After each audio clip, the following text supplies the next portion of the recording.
Bismillahirrahmanirrahim. Assalamualaikum warahmatullahi wabarakatuh. Alhamdulillah Rabbil Alamin. Assalatu wassalamu ala Rasulil Amin.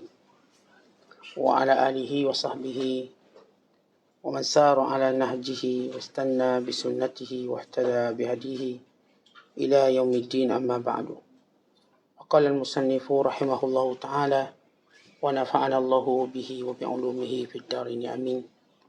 Telah berkata Imamul Allamah Syekh Muhyiddin Abu Muhammad Abdul Qadir Jilani, Allah Ta'ala merahmatinya, dan kita mendapat manfaat serta barakah ilmunya di dunia dan di akhirat di madrasahnya pada petang hari Selasa 13 Rajab tahun 545 Hijriah.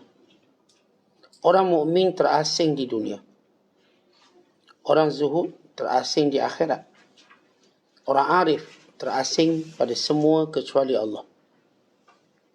Orang mukmin itu terpenjara di dunia, meskipun rezekinya mewah dan rumahnya besar. Kaum keluarganya menikmati hartanya dan kedudukannya. Mereka bersenang lenang dan ketawa di sisinya. Pada batinnya dalam penjara, gembiranya pada wajahnya dan kesedihan pada hatinya. Dia telah mengenal dunia, lalu diceraikannya dari hatinya. Mula-mula dia menceraikannya dengan satu ceraian kerana ditakutkan dari pikatan mata. Ketika dia berkeadaan demikian, tiba-tiba akhirat telah membuka pintunya. Lalu dia terpengaruh dengan cemerlangnya wajah akhirat itu. Maka diceraikannya dunia sekali lagi. Kemudian datanglah akhirat itu seraya memeluknya. Maka diceraikannya dunia sekali lagi. Menjadi cerai yang ketiga, yakni talak 3. Kini dia berdamping rapat dengan akhirat sahaja. Sedang dia dalam keadaan begitu, maka muncul pula cahaya kebenaran dari Allah Azza wa Jalla. Lalu dia pun menceraikan akhirat itu kerana ingin terus berdamping dengan penciptanya. Bila diceraikan dunia, dunianya bertanya, "Kenapa engkau ceraikan aku?" Dia menjawab kepada dunia, "Kerana aku lihat apa yang lain lebih baik daripadamu." Bertanya pula akhirat, "Kenapa engkau ceraikanku?" Jawabnya, "Kerana engkau adalah ciptaan yang baru yang dibentuk. Dan sekarang aku sudah kenal yang lain. Betapa tidak aku menceraikanmu." Ketika itu makrifatnya kepada Tuhannya menjadi suatu perkara yang hakikat.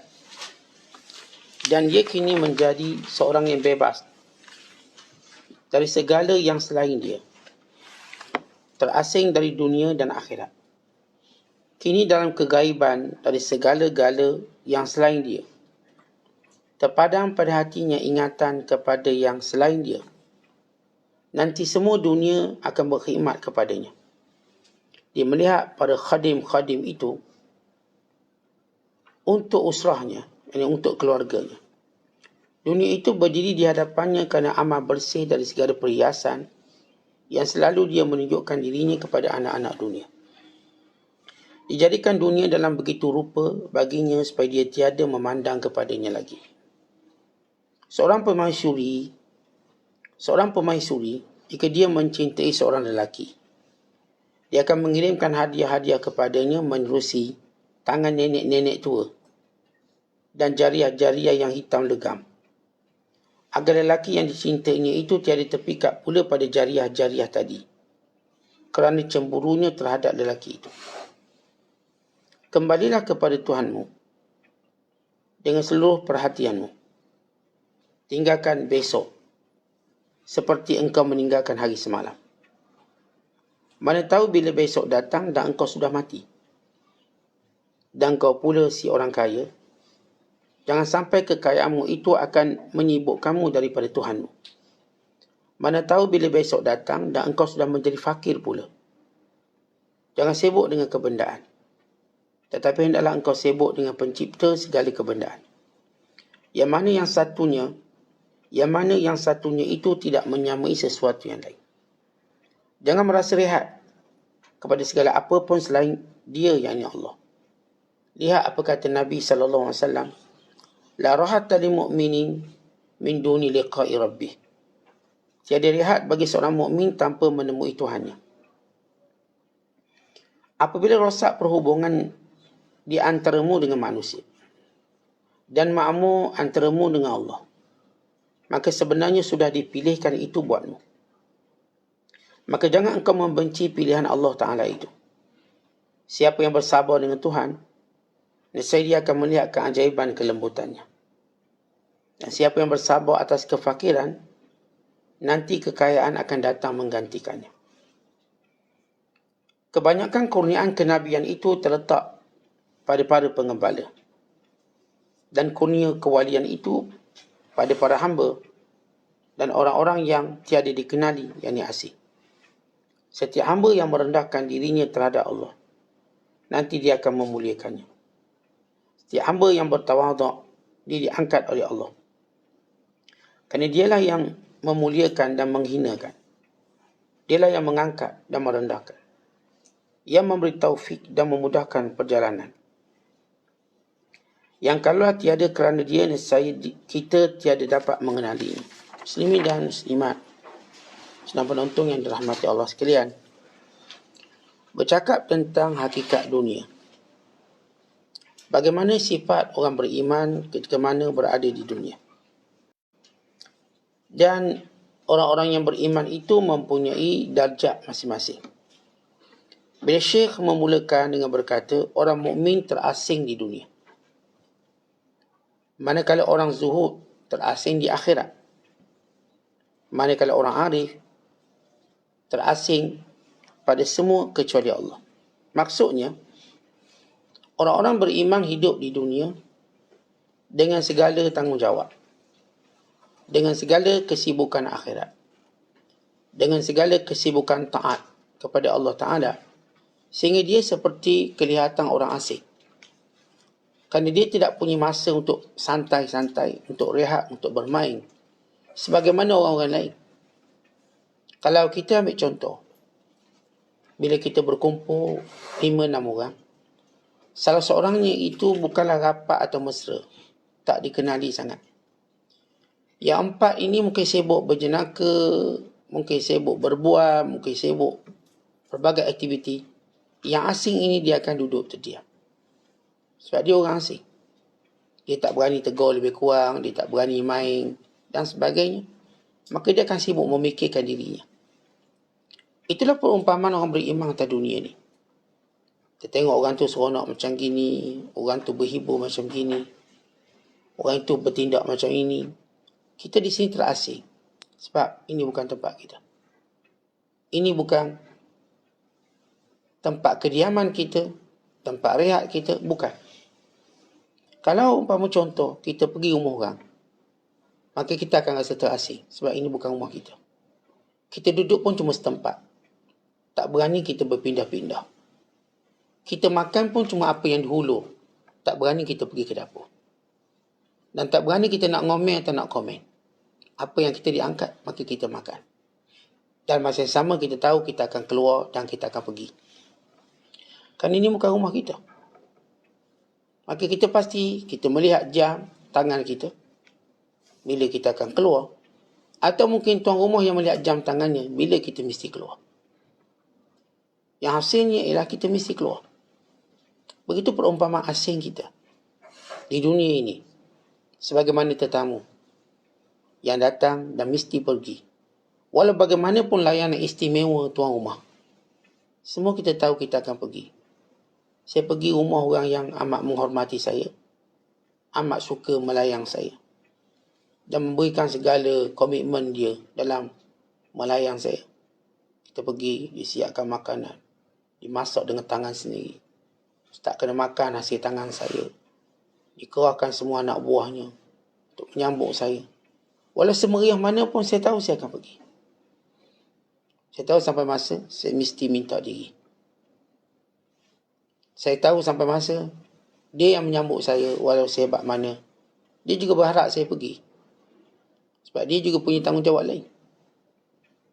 Kita tuan-tuan, kalaulah tuan-tuan mendapat tetamu yang paling tuan-tuan sayang, hebat, memang kita gembira dia datang.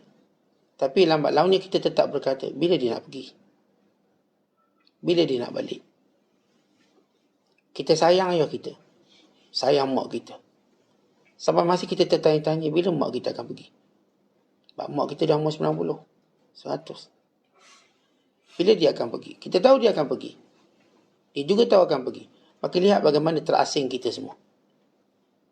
Bila Nabi SAW menyebut, ad-dunya sijnul mu'min wa jannatul kafir. Orang beriman itu, dunia ini ialah penjaranya. Dan dunia ini pula adalah syurga bagi orang kafir. Baik, apa maksud penjara? Di sini kita lihat ada 4 definisi ulama. Termasuk saya campurkan apa disebut oleh Syekh Abdul Qadir Jilani. Ada yang menyatakan maksud dunia ini penjara sebagaimana kata Imam An-Nawawi rahimahullah. Kata Imam Nawawi rahimahullah, kerana di dunia ini orang beriman terhalang daripada buat perkara haram dan perkara-perkara makruhat. Dan dia disibukkan, dibebankan dengan taklif yang sukar. At-takalif asyaqqah. Dia bangun subuh bukan senang. Sembahyang itu sendiri bukanlah senang. Wa innaha lakabiratun illa 'alal khashin. Ia amat berat. Melainkan bagi orang yang khusyuk. Purata semua ibadat, sifat taklifnya berat. Berat kepada hawa nafsu. Hawa nafsu rasa berat. Kita nak derma RM10 berat. Tapi kalau kita nak beli hal-hal syahwat kita, RM10,000 pun ringan. Maka ini maksud yang pertama. Ada pun maksud yang kedua yang disebut oleh ulama. Sebagaimana dinakalkan oleh Imam Al-Munawi dalam Faidul Qadir, kata-kata Imam Ibn Hajar Al-Asqalani.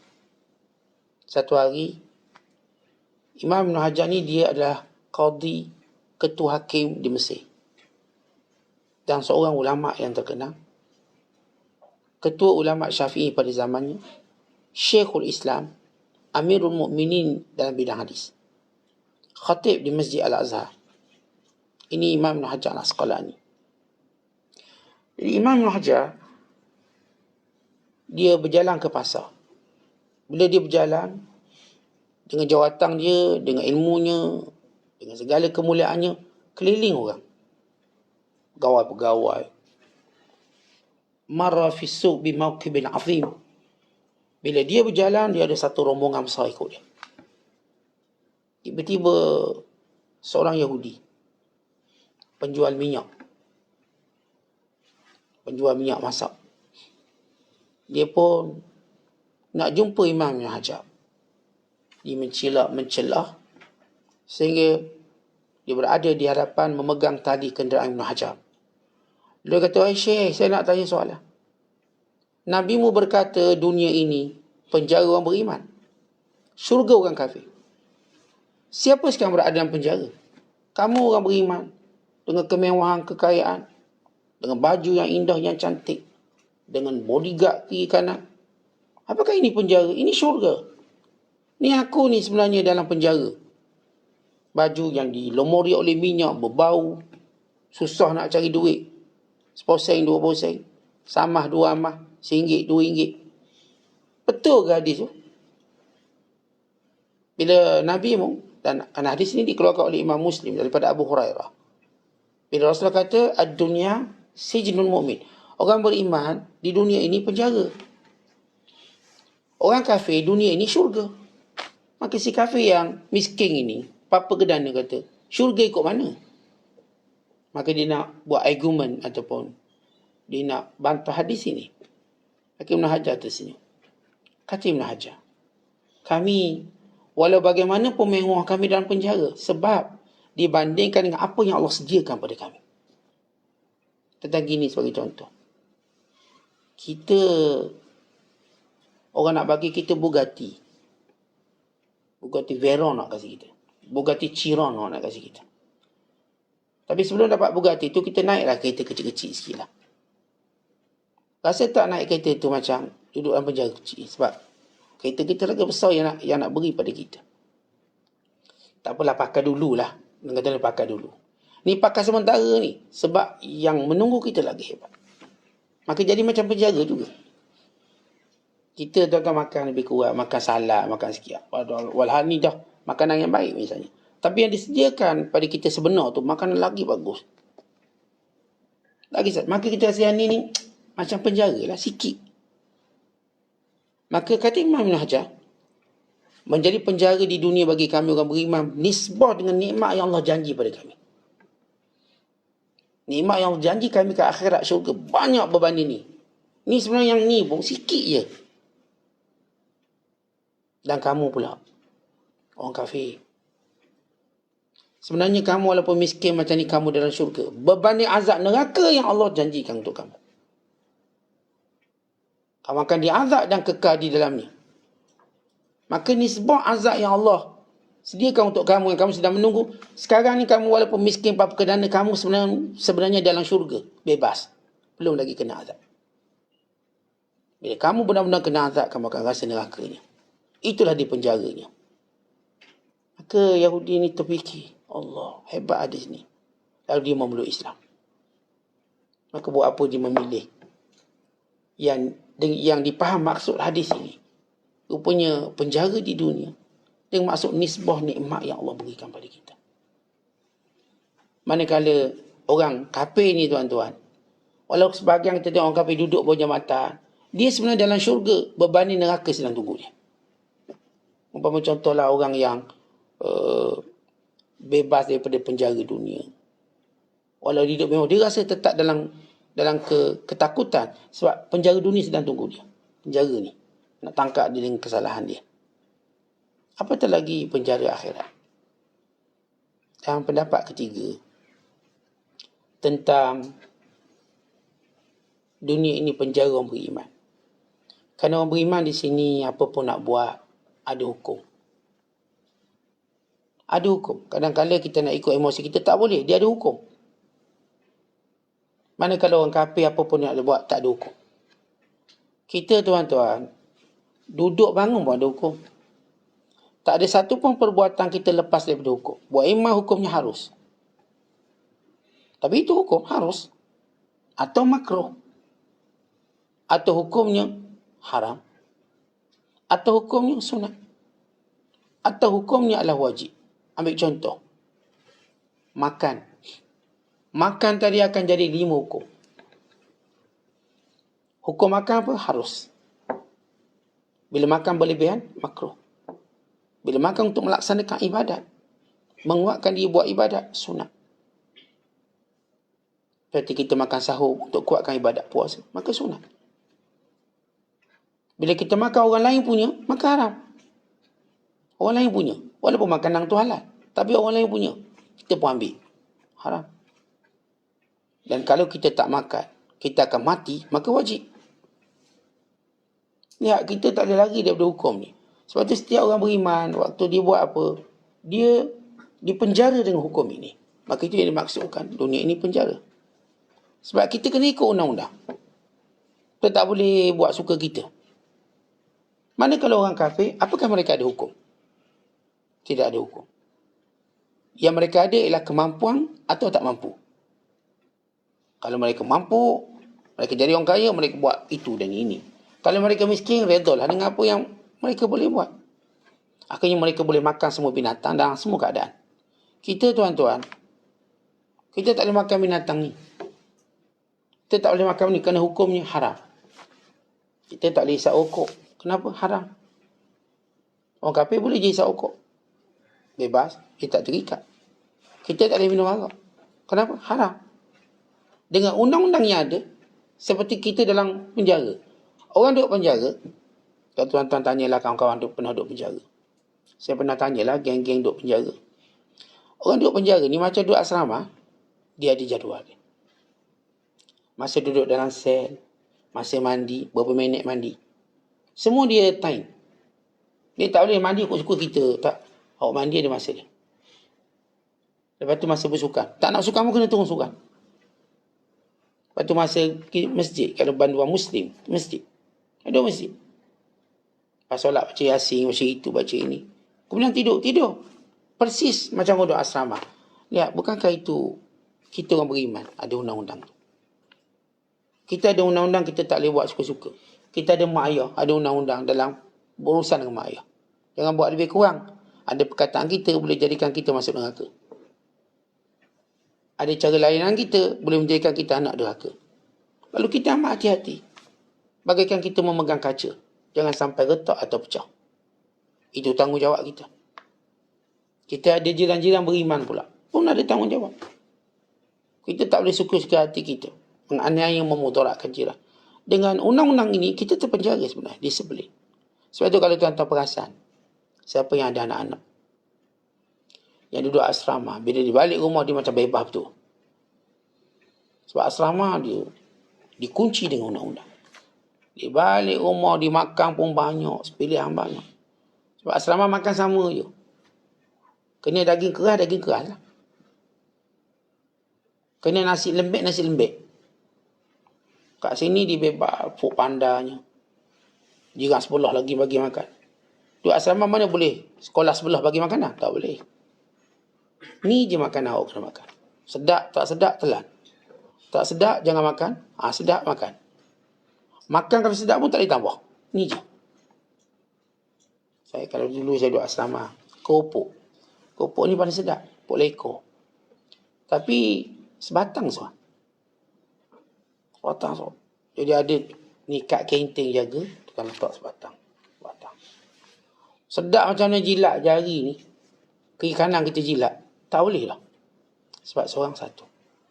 Melainkan kalau kita langgar hukum. Jadi ada kawan-kawan budak-budak ni. Nakal-nakal lah. Kita tak bagi jahat lah, nakal sikit. Dia pun langgar hukum. Macam mana langgar hukum? Dia datang awal, belum kat kantin tu sempat jaga. Dia dah ambil 5 batang makan. Sedap. Tapi dia dah buat benda yang haram. Tapi yang nak jaga disiplin, begitu kita kena jaga. Satu, walau sedap macam mana, tahan.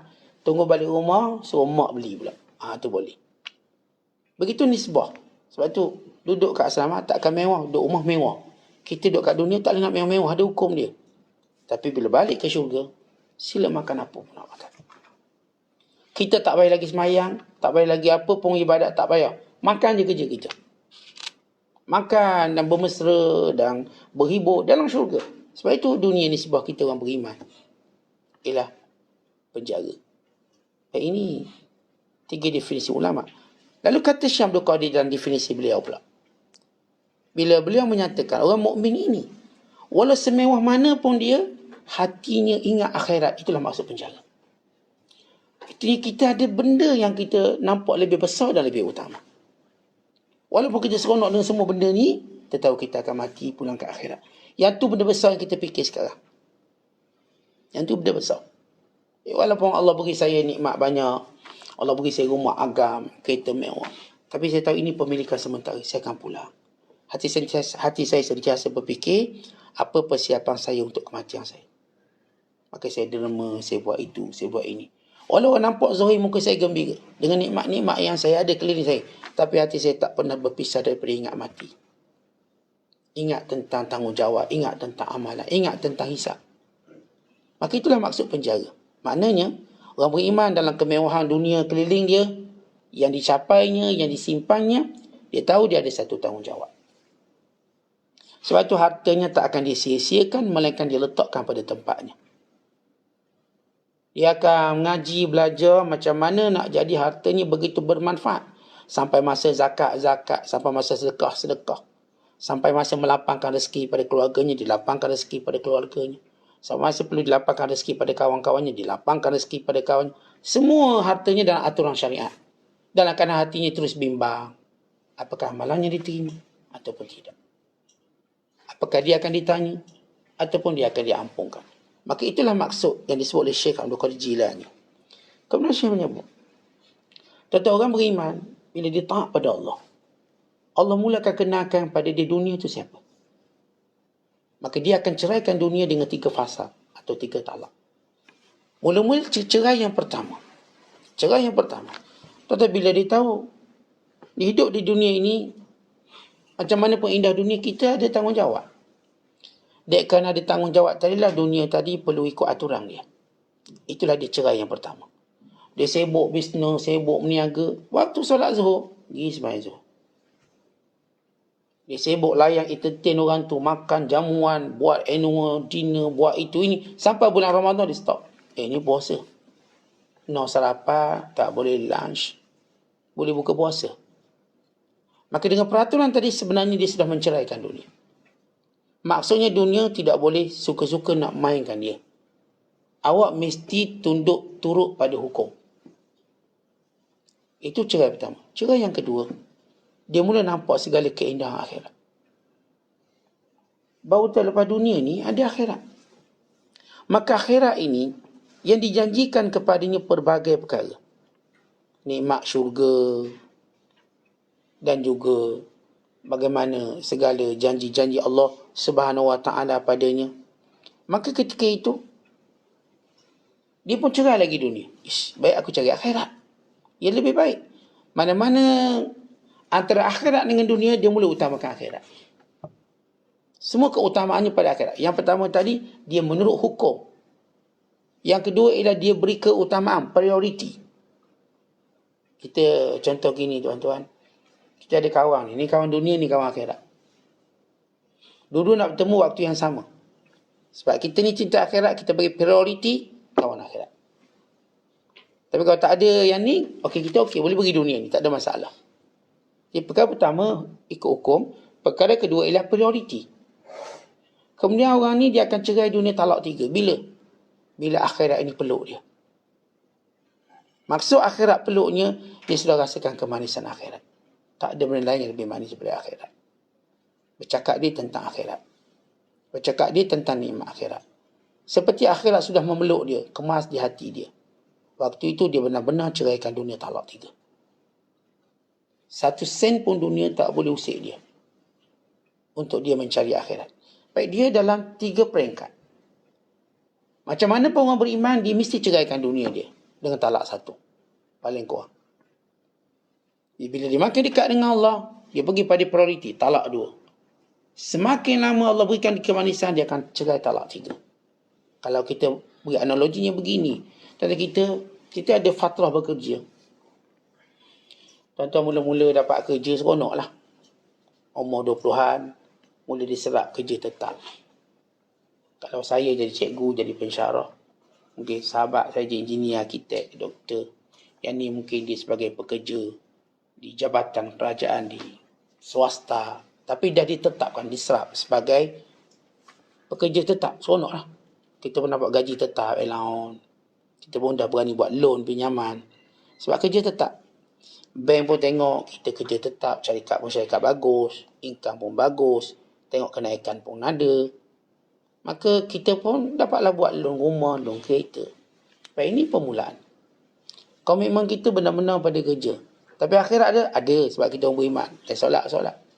Kita pun masuk satu fasa. Kerja tak lagi seseronok macam mula-mula. Yang kita fikir tak lagi nak pencing. Bila nak pencing? Saya lagi 5 tahun nak pencing. Mula kedengaran percakapan pencing. Kenapa nak pencing? Yelah, saya nak pergi surau lama sikit lah. Tak sempat kan nak terkejar-kejar ke surau. Kalau datang dengan kuliah ustaz pun separuh 10 minit je. Kemudian terpaksa dikeluarkan. Kerana ada komitmen lain.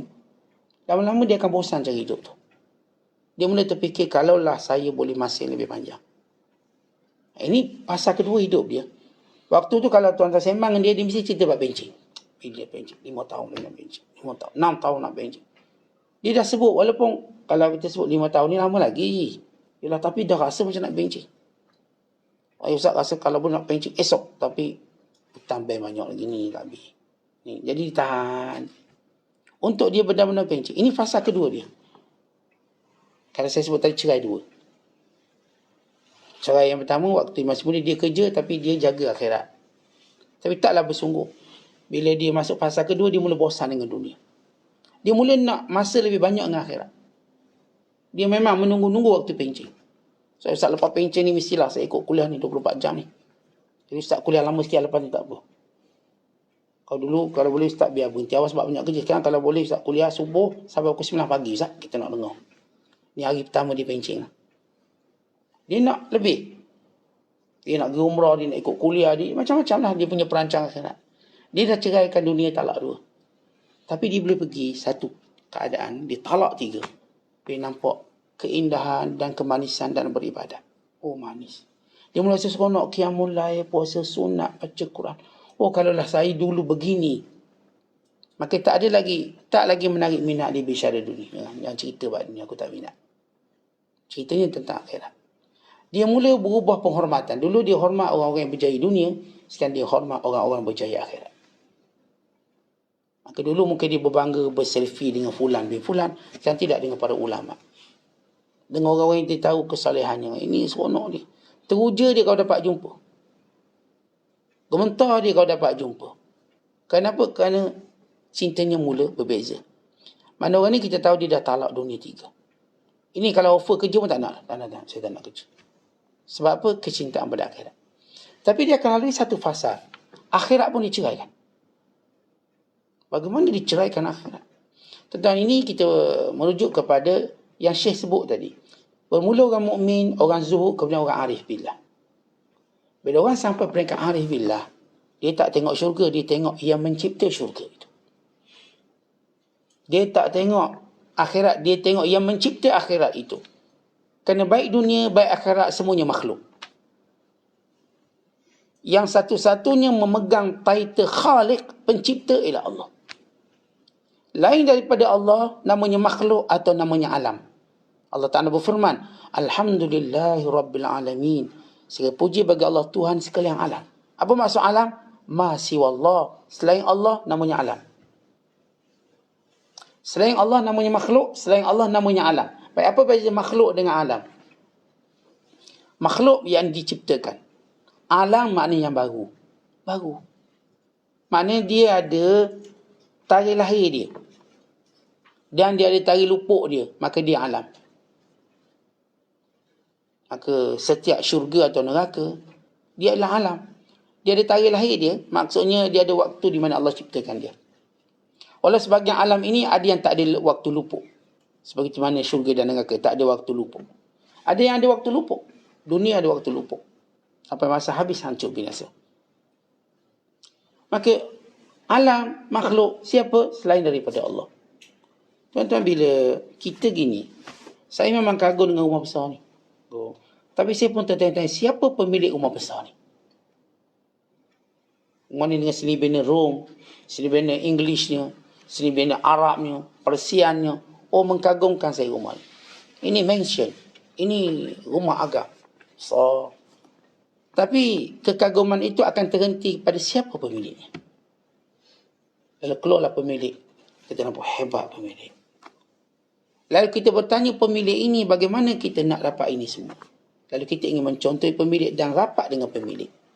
Kerana benda ni ialah makhluk dia. Ataupun benda ni ialah hasil daripadanya. Bukan benda tu boleh menandingi dia. Akhirnya tuan-tuan, kehebatannya pada siapa? Pemilik rumah banglo. Apatah lagi pemilik alam ini. Bukan pemilik dunia akhirat. Bukan pemilik seluruh makhluk dan seluruh alam. Ketika itu tuan-tuan, mereka menjadi orang arif yang tidak mau mendampingi melainkan Allah Subhanahu Wa Taala saja. Baik, ketika mana mereka ceraikan dunia, dunia tanya, kenapa ceraikan aku? Maka dia akan jawab, kerana ada yang lebih baik pada kamu. Kemudian akhirat pula tanya dia, kenapa awak ceraikan saya? Kerana kamu makhluk. Kamu baru diciptakan. Di sana ada Khaliq pencipta. Kerana itu aku mencintai Allah Subhanahu Wa Taala. Baik, bermula perjalanan hidup yang sebenar. Dan inilah disebut sebagai makrifat. Dan inilah yang disebut sebagai hakikat.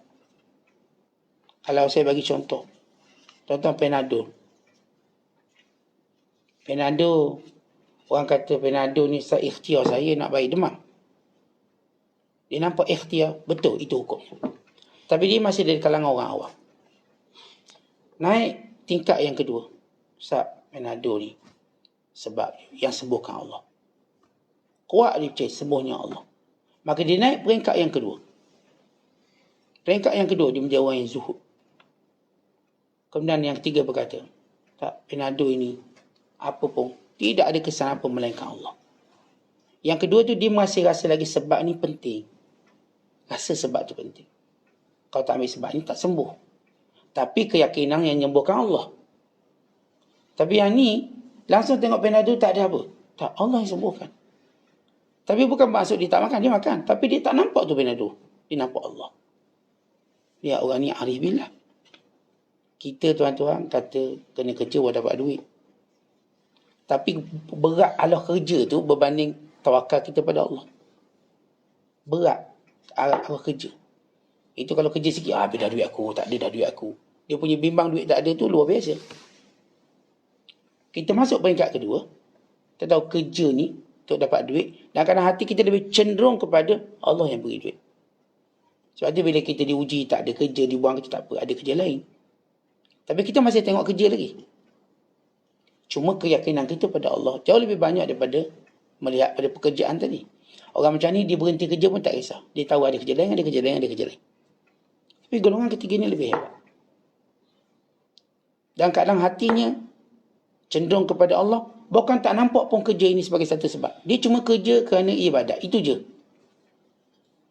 Andai kata tak ada kerja pun dia tak kisah. Dia tahu rezekinya ada.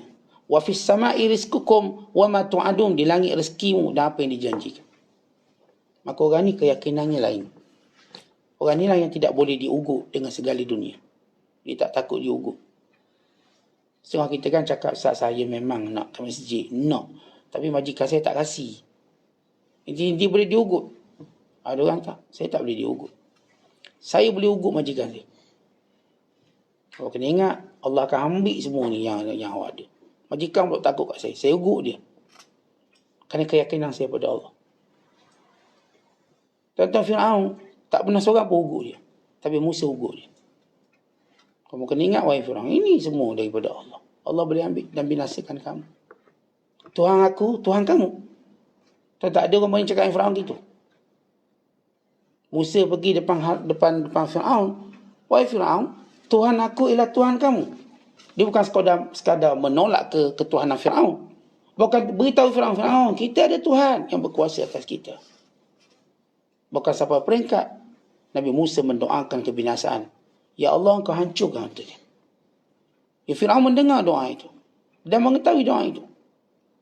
Bila orang kenal Allah, tak ada orang boleh takutkan dia. Dia akan takutkan orang. Sebab itu disebut dalam kalam ulama. Man khafa Allah, khafahu kulli syai'. Siapa yang takut Allah, seluruh makhluk takut dia. Kerana dia, kalau nak ugut, dia boleh ugut dengan Allah yang berkuasa. Ingat Allah boleh ambil ini semua. Sebagaimana Nabi-Nabi, kalau kita sebut, dalam bahasa ni memberi amaran, munzir. Tapi kalau dalam bahasa ganas ni, ugutlah ugut. Nabi-Nabi memberi amaran kepada kaum mereka. Ingat, kalau kamu terus begini, Allah binasakan kamu. Allah akan datangkan kebinasaan. Ketika kaum tadi hebat, gagah, kuat, bukan mereka ini kelompok yang ramai. Umpama seorang individu pergi ugut satu grup gangster. Mana berani? Beranilah dia. Ni gangster jahat-jahat ni. Seorang datang pergi ugut semua ni. Sehingga takut gangster ni. Begitu para Nabi, mereka tak takut sesiapa kerana mereka takut Allah. Mereka yang berani menyebut amaran pada semua pembesar-pembesar ini. Maka orang ni tuan-tuan dinamakan arif billah. Yang benar-benar kenal Allah. Kata arif ni kenal Allah. Maka Syekh Abdul Qadir menyebut, itulah dia makrifat. Makrifat, sebagaimana kita tak nampak Allah adalah segala-galanya, kita belum ahli makrifat. Kalau selagi kita nampak ada benda ni, ada kabel tu, ada, kita belum. Walaupun kita sudah mukmin, walaupun kita sudah orang baik, orang zuhud mungkin, tapi belum mencapai hakikat kepada makrifat ini. Yang sebenarnya melihat Allah Subhanahu Wa Taala. Kemudian kata Syekh lagi, bila makrifat itu sudah pun menjadi sebahagian hakikat kehidupannya, maka dia akan menjadi seorang yang bebas daripada segala perhambaan melainkan pada Allah. Dan dia ini akan terpisah dari dunia dan terpisah dari daripada akhirat. Dan semua yang ada di hadapannya gaib melainkan Allah. Dia cuma nampak Allah dalam kehidupannya. Cuma takut Allah dalam kehidupannya. Cuma ingat Allah dalam kehidupannya. Maka terpadam segala ingatan melainkan Allah. Tuan-tuan, kita mungkin capai sedikit waktu makrifat ini, waktu dekat nak mati. Waktu sakit tenak, masa tu betul. Semua dunia ni gaib. Tak ada. Kalau tuan-tuan pernah sakit, masuk hospital, tuan-tuan nampak ada kewujudan yang lain melainkan Allah. Ya, sakit sikit-sikit mungkin lah. Dan lagi hospital main game. Saya kau sakit betul-betul tuan. Sakit betul-betul. Yang duk bunyi Allah, Allah. Tak terperi sakit. Tak nampak doktor boleh sembuhkan. Tak ada. Kita cuma nak buat ya Allah, ya Allah. Waktu kan baik semua benda. Tapi kita punya hakikat cuma sebentar. Mereka tuan-tuan setiap detik begitu. Setiap detik begitu. Contoh. Kita tuan-tuan bila paling sedap sekali makan? Waktu buka puasa. Saya yakin tak ada orang pun yang akan bangkang saya bila saya kata begini. Waktu paling sedap makan waktu buka puasa. Oh sedap. Tak terkira sedap dia. Itu doa pun jangan panjang-panjang tu. Dan dia duduk. Dia sedang i'tikaf. Dia fikir apa? Makan mana dulu dia nak makan. Semua sedap ni. Itu hakikat. Kita mula rasa. Bukankah yang lain, waktu saya sendirilah mengadap makanan waktu berbuka puasa. Yang lain semua raib. Nampak ni dia. Saya pun fikir yang ni. Kenapa si akak ni kecil? Itu saya fikir. Kenapa ni? Saya tak fikir yang luar-luar. Kerana kelaparan saya connection dengan makanan ini. Contoh itu kalau kita sebut ke bagaimana kita berpuasa seronoknya tengok makanan. Tengok pula air batu, air Allah. Tadi panas, kering tekak ni. Ini mukaddimah yang ni lah. Kurma pun tak sempat telang minum air tu juga. Makan kurma, ambil sunnah sikit. Tapi tak telang lagi kurma, air dulu. Itu realiti gembira kita. Dan mereka gembira setiap detik. Setiap detik gembira. Sebab itu kalau orang kata, Ustaz, macam mana boleh hakikat hilang semua benda? Saya kata, awak akan ada contoh ketika mana awak sakit. Atau waktu ada sahabat saya seorang, dia pergi ke laut, kapal dia pecah tengah laut. Hanya pada pelampung yang ada. Waktu tu dia tak ada benda lain Allah. Allah tak ada. Tak ada benda lain melainkan Allah. Ya Allah selamatkan kami. Bayangkan 3 hari terapung. Habis kecup tangan, melapor. Dia, bila diselamatkan, Allah selamatkan dia. Dia pun pergi ke surau. Kita keliling dia dengar cerita. Tapi ceritanya dia berakhir dengan, aku bersumpah tak akan ke laut lagi. Dia berakhir. Dia punya takut. Bersumpah dengan nama Allah tak ke laut lagi. Dan memang dia tak ke laut. Tukar-tukar profession punya takut. Tapi 3 hari duduk dalam air. Makan, minum, tidur. Tuan-tuan bayangkan. Waktu itu ada apa tak makhluk? Tak ada. Allah. Tengah laut bukan nampak, tak ada. Lambai-lambai pun nampak ombaknya. Itu yang 3 hari. Yang berbulan-bulan dalam laut tu. Yang kita dengar cerita tsunami. Yang hanyut. Daripada Aceh sampai Malaysia hanyut. Seminggu. Kadang tempoh lebih panjang. Bayangkan waktu itu. Apa dia ada? Tanya dia. Contoh begitu ahli makrifat. Tapi ahli makrifat melakukannya bukan dalam keadaan terpaksa. Kita orang mukmin melakukannya dalam keadaan terpaksa je kita ingat Allah. Allah letakkan kita dalam keadaan terpaksa. Lalu kita ingat Allah. Tapi mereka tuan-tuan sudah memilih benda itu. Memilih benda itu sehingga menjadi keseronokan mereka. Ini kita sebut ahli makrifat. Hakikat. Jadi, bila kita sebut contoh-contoh itu, yang saya kata, saya mungkin dapat sekejap. Tuan-tuan juga mungkin dapat sekejap. Waktu sakit tadi, waktu musibah berat sangat, rasa, ya Allah, kamu je ya Allah. Tapi waktu lain kembali, gangguan dunia, gangguan kawan-kawan, gangguan harta benda, kita nampak benih yang mempengaruhi kita. Tapi kita pernah berada dalam keadaan kita tahu, tak ada benda yang boleh menolong kita melainkan Allah. Maka ini dia ahli makrifat. Kemudian kata Syekh, bila kamu benar-benar ahli makrifat, Allah akan jadikan dunia berkhidmat untuk kamu. Dan berkhidmat untuk keluarga kamu. Berkhidmat kepada orang yang kamu sayang. Maksudnya, kamu dah jadi tokeh. Tokeh dengan makna sebenar. Bukan ada orang tokeh, saya pun ada kadang-kadang khidmat. Tak, mereka khidmat kamu dengan sukarela, tanpa bayar. Bahkan mereka berbesar hati untuk menjaga kamu. Sebab kamu jaga Allah. Sebab itu tuan-tuan bila kita lihat Nabi-Nabi SAW, maka semua orang beriman yang berada di sekitar Nabi ingin menjaga Rasulullah. Bukan ingin menjaga isteri Rasulullah. Dan ingin menjaga anak-anak Rasulullah. Mereka menyayanginya. Sebagaimana mereka menyayangi Nabi SAW. Begitu keadaan orang-orang yang dekat dengan Allah, kita pun suka nak jaga anak dia. Kita pun suka nak supaya isteri kita baik dengan isteri dia, keluarga dia kita jaga. Begitu bila seorang itu benar-benar dekat dengan Allah, maka datang padanya khadim-khadim, khadam-khadam. Menjaganya tanpa disuruh. Memberinya tanpa diminta. Bahkan memuliakannya tanpa diminta untuk dimuliakan. Ini siapa? Orang yang benar-benar berada dalam makrifat. Kemudian kata Syekh, dunia yang mula berdiri depan dia ialah dunia yang bersih daripada gangguan. Orang ni tuan-tuan, kalaupun dunia datang kepadanya dengan apa bentuk sekalipun, maka dia tak akan ganggu dia lagi. Dan dia pula ahli makrifat ini tak akan pandang pun pada dunia. Dia tak diganggu. Contoh gini tuan-tuan sekalian, kita dah ada isi lawa lah, contoh isi lawa. Ni kiri kanan kita ni semua pembantu-bantu kita, dah tak tengok pembantu isteri kita. Umpama orang kahwin, dia kan adalah pengapit-pengapit perempuan-perempuan ni yang aku agung. Tapi waktu itu dia tak akan tengok lain melainkan isteri dia. Dia baru kahwin ni, isteri dia tengok, dia pandang, dia tenung, dia tengok. Yang berada keliling dia ni pun perempuan juga. Perempuan, lawa-lawa juga, tapi dia tak pandang. Sebab dia melihat apa yang dia milik dia. Maka orang-orang yang ada arif billah, datanglah dunia dengan berbagai bentuk. Dia tahu dunia tak boleh goda dia. Dia tak akan ambil duit orang oleh satu sen. Ini depan dia segala dunia, saya tak ambil, itu bukan hak saya. Kalau dia lalu dekat kebun-kebun yang ranum buah-buahannya, dia tak akan petik oleh sebiji pun. Kenapa? Bukan saya punya. Kalau dia lalu pada mata-mata air yang jernih, tidak seteguk pun dia ambil. Kerana ini bukan saya punya. Saya hanya meminum apa yang saya punya. Dan langsung tak goda dia. Orang ni, sebagaimana kisah Umar Al-Khattab. Waktu dikumpulkan seluruh harta Raja Majusi, Kisra, Umar Al-Khattab menangis. Harta Masya Allah.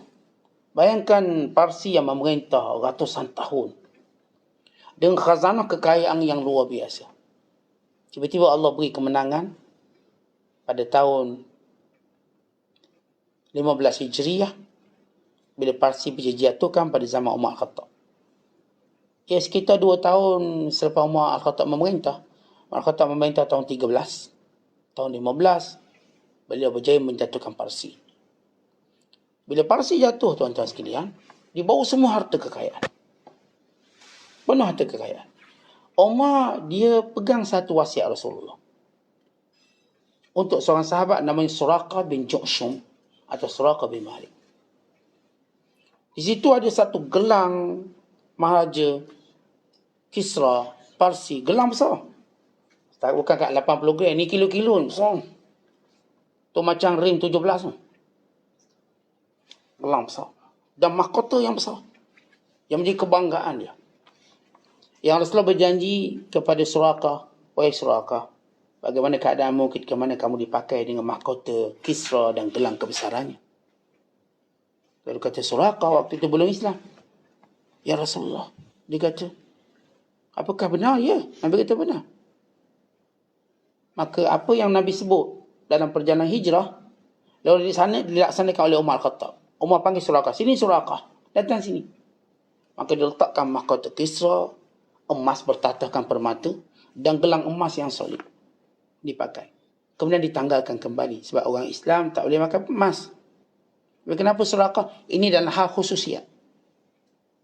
Kerana janji Rasulullah. Dan selepas itu Suraqah menanggalnya kembali. Sebab orang Islam tak boleh pakai emas. Ditanggal. Tapi itu janji mukjizat Rasulullah dalam peristiwa hijrah. Nabi berjaya pada tahun 1 hijrah. Ia berlangsung selepas 13 tahun. Kalau Rasulullah tidak pernah berbohong. Apa yang Nabi cakap berlaku. Dan mesti berlaku. Kalau umur di dunia ini dah Nabi, Allah akan panjangkan umur dunia tadi bagi melaksanakan janji Rasulullah. Sebab Nabi tak berbohong. Oleh kerana itulah bila Umar tengok harta Kisra, Umar menangis. Kenapa dia nangis? Dia kata, jujurnya rakyat aku. Seorang pun tak ambil. Bayangkan kalau setengah ni sorot juga dalam poket. Ni tak semua tau. Semua pemimpin-pemimpin yang dilantik oleh Umar Khattab jujur. Dan semua rakyatnya jujur. Tak ada seorang pun yang nak cilok ambil sikit. Tak ada. Semua letak Umar Khattab menangis. Lalu kata Ali, ya Amirul Mu'minin. Bila kamu orang yang menjaga maruah, rakyat kamu juga menjaga maruah. Bila kamu jujur, rakyat kamu juga jujur. Nangis Umar. Kerana Umar ni tuan-tuan, orang ahli makrifat yang sebenar. Dunia datang macam mana, dia tak keliru pun. Langsung dia tak terkeliru. Ya, kalau setengah orang pegang jawatan baru, pegang jawatan kecil, dan nak ambil dah yang bukan hak dia. Oh, pegang jawatan kecil. dan nak ambil. Bayangkan kalau dia berada pada posisi tadi. Inilah dia orang yang benar-benar kenal Allah. Tak tahu orang ni, tak tahu letak dia depan mata dia berapa juta pun duit, dia tak pandang pun. Kalau orang lah. Dulu dia apa dia? Tak ada pun fikir, ni ambil sikit boleh ni. Ni ambil ni, manfaat sikit. Boleh, tapi tidak. Tak ada nafsu pun tak ada. Yang kata nak ambil, sedikit pun tak ada. Sedikit pun tak ada rasa seronok dia. Sebab ini bukan hak dia. Dia seronok dengan yang hak dia. Macam kita sebut sebelum ini. Orang beriman dia akan seronok dengan hak dia je. Dia akan benci pada hak orang lain. Maksudnya, dia tak akan usia hak lain. Kalau dia menikmati apa yang dia hak dia. Dia makan roti kering. Itu hak dia, itu dia seronok. Dia berbelanja dengan duit dia yang kecil sikit. Itu hak dia, dia seronok. Berbanding duit orang lain. Apatah lagi hak orang lain. Maka ini dia ahli ma'rifat. Kemudian kata Syekh, bila Allah nak beri kita benda baik, maka Allah jadikan semua yang lain alat yang kita tak akan pandang. Umpama begini kata Syekh Abdul Qadir. Bila ada seorang permaisuri, ni ada seorang putih raja, ada orang cinta kat kita. Dia sayang kat kita. Maka bila dah sayang, ini perumpamaan. Bila dah sayang, beri hadiah lah. Jadi bila nak beri hadiah, kena ada orang sampaikan. Si permaisuri ni tak akan pergi, dia pun malu. Takkan nak pergi, beri macam tu nampak sangat. Maka dia pun suruh orang bagi. Dia pastikan yang beri ni, yang tolong bawa barang dia ni, jangan lawa pada dia. Kalau lawa pada dia, terpikat untuk postman pula. Lari yang hitam-hitam tu. Cara yang buruk-buruk. Supaya dia tak pandang pembawa barang tadi. Yang dipandang ialah yang memberi barang. Itu perumpamaan analogi mudah Syekh Abdul Qadir. Maksudnya tuan-tuan, Allah bila kita nak beri kita benda terbaik, Allah jadikan yang lain-lain kita nampak tak ada apa-apa pun. Sebab kita nampak yang terbaik. Terbaik itu yang kita nampak. Maka itu Allah nak beri. Contoh gini, bila Allah nak beri jodoh kita. Tuan-tuan semua ada pengalaman dapat jodoh. Bila Allah nak beri jodoh kita lelaki lah, saya cakap saya lelaki. Ni dalam 100 perempuan berkumpul, ada seorang yang menarik perhatian kita. Seorang tu. Itulah jodoh kita. Yang tu kita nampak lawa pada yang lain, putih pada yang lain, bercahaya pada yang lain. Seolah-olah kita dah rasa memang tak ada orang lain, kita nampak ni je. Sebab tu dia jadi jodoh kita. Kerana kita nampak kelainan. Si perempuan bila paling punya ramai lelaki lain, kita yang ditengoknya. Kita yang nampak hak ni. Hak ni, lelaki ni hak sikit. Maka kerana itu berlakulah jodoh. Berlaku jodoh. Kerana seorang lelaki tadi tengok yang ni paling lawak, yang perempuan ni tengok lelaki paling lawak, maka berlaku jodoh. Normalinya begitulah. Allah ma'ilam melainkan yang kami paksa. Itu cerita lain pula. Kita cerita tentang cinta sebenar. Dia terhasil begitu. Demikian bila Allah nak jadikan kita cinta pada dia, dalam banyak-banyak benda kita tak tengok semua. Kita tengok apa yang Allah berikan pada kita. Apa yang Allah beri itu lebih baik. Akhirnya iman yang Allah beri, iman Islam yang Allah bagi, dan segala perkara yang Allah perintahkan, ini yang paling kita suka. Tak ada yang lain, kita dah buang. Kerana Allah dah jadi perindahkan pandangan kita pada benda yang sepatutnya kita tengok. Dan Allah Ta'ala jadikan pandangan kita pada yang lain-lain bagaikan kita memandang benda-benda yang sudah tidak ada nilainya. Tetapi kita tak akan pandang sampah. Kalaupun tuan-tuan pandang sampah, kerana ada sesuatu bernilai dalam sampah tadi. Tapi bukan sampah tu. Adalah mungkin orang terbuang sesuatu yang bernilai dalam sampah. Tapi tetap kita nampak sampah ni kita tak pandang. Melainkan ada sebab lain. Demikian kita melihat dunia. Kemudian kata Syekh, kembalilah pada Allah dengan seluruh perhatian kamu. Tinggalkan besok sebagaimana kamu tinggalkan semalam. Tuan-tuan, ini ungkapan yang hebat yang perlu kita lihat. Supaya kita tahu kita cuma ada hari ini. Saat saya nak beramal esok lah nak start. Jangan. Apakah kamu ingat semalam? Dan apakah kamu tahu bahawa kamu tak boleh lagi patah ke belakang untuk hari semalam? Boleh tak patah walaupun selangkah? Tak boleh, Ustaz. Yang semalam-semalam. Demikian juga kamu menganggap yang esok pun begitu. Belum tentu kamu dapat melangkah oleh satu langkah. Yang pastilah hari ini. Maka taubatlah hari ini. Ibadatlah hari ini. Buat baik hari ini. Saat saya esok nak jadi suami yang baik, esoklah. Hari ini saya nak marah lagi ke bini saya. Jangan. Esok kamu mungkin menjadi seperti semalam. Kamu tak boleh lagi untuk kembali. Jadilah suami yang baik hari ini. Hari ini saya nak jadi baik. Kalau saya ada bertegang urat dengan isteri, saya nak settle hari ini. Kalau saya ada masalah dengan jiran, saya nak settle hari ini. Dengan sahabat, nak settle hari ini. Kerana saya cuma ada hari ini. So, ini saya tak yakin saya boleh esok. Sama keyakinan saya bahawa saya tak boleh patas kembali untuk hari semalam. Dan ini hebat orang beriman. Mereka mengambil kesempatan yang ada, bukan kesempatan yang diharapkan. Apa tadi kesempatan yang sudah lepas? Kita ambil kesempatan yang ada sekarang. Dan semua kita mulakan bila? Sekarang. Ada seorang bila tanya, Syekh, saya nak jadi baik.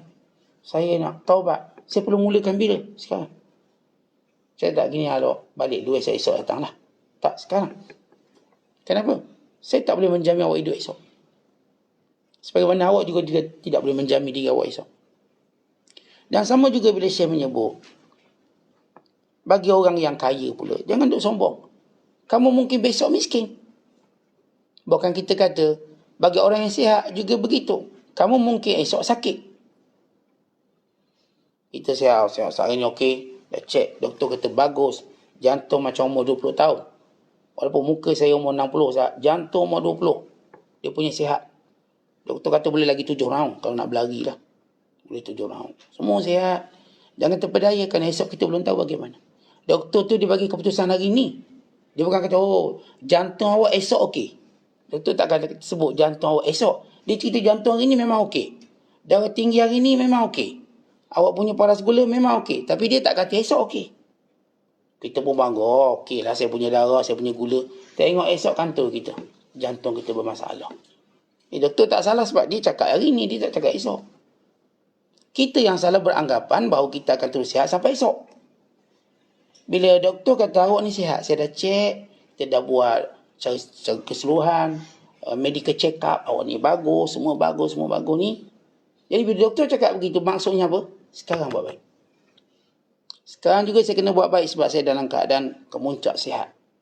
Saya akan tahajud banyak, saya akan solat sunat banyak sebab saya sihat.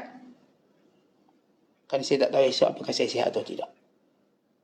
Maka tuan-tuan seolah-olah Syekh Abdul Qadir nak beritahu, tuan-tuan jangan tunggu peluang esok. Jangan. Ramai yang tunggu peluang esok akhirnya menggigit jari. Tak sempat rupanya. Kalau saya nak buat baik pada mak saya tak akan tunggu esok, hari ini. Kalau saya nak buat baik pada ayah saya tak akan tunggu esok, hari ini. Saya tak tahu apakah esok dia masih ada atau tidak. Kalau saya nak buat baik pada keluarga saya hari ini, saya tak tahu esok apakah saya ada ataupun mereka masih ada. Kalau saya nak bersedekah pun hari ini, saya tak tahu apakah esok orang yang patut menerima sedekah saya ada ataupun tidak. Gambar orang mana orang yang saya katakan menggigit jari kerana terlepas peluang yang disangkanya akan datang. Rupanya tidak berkunjung tiba. Tuan-tuan, gunakan kesempatan hari ini sungguh-sungguh. Dan jangan berehat, jangan fikir nak rehat. Nanti dulu. Rehat kita bila bertemu Allah. Saya nak rehat dulu, saat tengoklah esok saya start. Jangan, sekarang. Rehat kita bila mana kita bertemu dengan Allah Ta'ala. Kemudian kata Syekh Abdul Qadir, bila hubungan kita dengan manusia dah tak ada, melainkan dengan Allah Ta'ala, waktu itu kamu akan melihat indahnya sabar, indahnya pilihan Allah. Dan setiap benda yang kamu hilang, Allah ganti lebih baik. Bila tu? Bila mana kita sudah terputus hubungan dengan makhluk, bila mana kita selalu menjalinkan hubungan dengan Allah, tak ada benda yang kita hilang, melainkan Allah ganti dengan secepatnya. Kemudian Syekh menyebut satu perkataan, ataupun menyebut kaedah. Allah memilih nabinya di kalangan gembala kambing. Dan Allah memilih walinya di kalangan hamba-hamba dan orang-orang yang tak dikenali. Kalau nabi-nabi, Allah pilih di kalangan gembala kambing. Nabi bersabda, "Ma ba'athallahu nabiyyan illa waqad ra'al ghanam." Ma ba'athallahu nabiyyan waqad ra'al ghanam.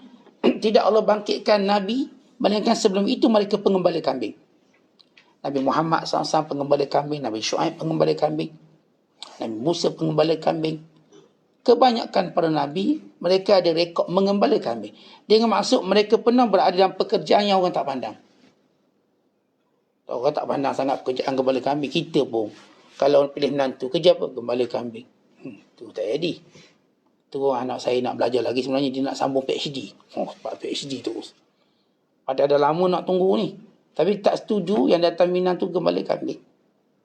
Kita tu kata anak nak sambung belajar. Dia cakap saya nak buat PhD. Dah ada PhD, dia nak buat PhD kedua, second PhD. Macam tu kita tolak. Sebab ini pekerjaan yang orang tak pandang. Tapi pekerjaan itu yang paling mendidik. paling mendidik diri pada Nabi alaihissalatu wassalam. Ya, ada hikmah yang besar yang dikaji, yang disebut oleh para ulama dalam banyak penulisan mereka. Kenapa gembala kambing?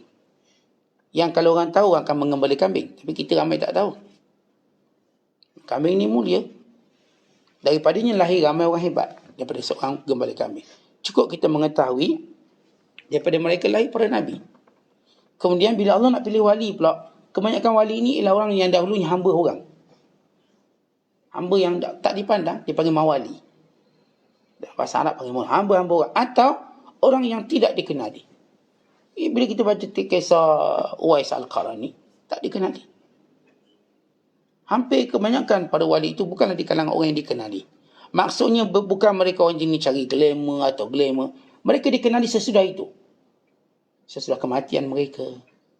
Sesudah mereka disumbat dalam penjara. Sudah pengorbanan mereka. Sesudah benda-benda yang dinilai oleh kebanyakan manusia ketika mati orang. Tentang ramai mana kita ni tak nilai orang dengan betul waktu hidup dia. Bila mati kita duduk cerita. Begitu mereka. Kerana mereka bukan mencari pujian di dunia. Bukan semua tempat pujian mereka pergi, tak. Mereka orang-orang benar-benar berada pada pilihan Allah SWT. Maka kata Syekh, setiap orang yang merendahkan diri pada Allah, maka Allah akan angkat. Cerita gembala kambing dan cerita hamba, cerita orang terasing, kerana mereka ada satu sifat merendah diri pada Allah. Man wada'ahu Allah, man tawadda'a lillah, rafa'ahu Allah. Siapa yang merendah diri pada Allah, Allah akan angkat dia. Wallahu bissawab. Assalamualaikum warahmatullahi wabarakatuh.